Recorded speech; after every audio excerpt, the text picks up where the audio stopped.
യെശയ്യാ പ്രവാചകന്റെ പുസ്തകം 50-ാം അധ്യായം 4-ാം വാക്യം. പരിക്ഷീണന് ആശ്വാസമരുളുന്ന വാക്ക്, ശിഷ്യനെ എന്നതുപോലെ അവിടുന്ന് എന്നെ അഭ്യസിപ്പിച്ചു. സഹനദാസനെക്കുറിച്ചുള്ള പ്രവചനത്തിൽ യെശയ്യാ പറഞ്ഞിട്ടുള്ള കാര്യമാണിത്.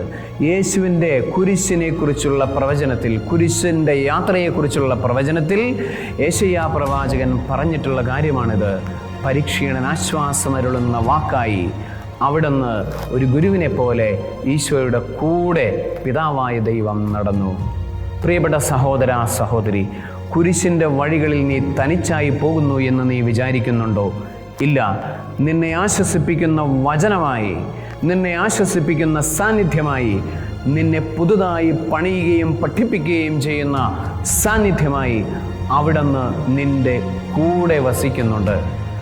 സർവശക്തനായ ദൈവം, പിതാവും പുത്രനും പരിശുദ്ധാത്മാവും പരിക്ഷീണതയിൽ ആശ്വാസം നൽകുന്ന വാക്കിൻ്റെ അഭിഷേകം നിങ്ങൾക്ക് ഓരോരുത്തർക്കും നൽകുമാറാകട്ടെ. ആമേൻ.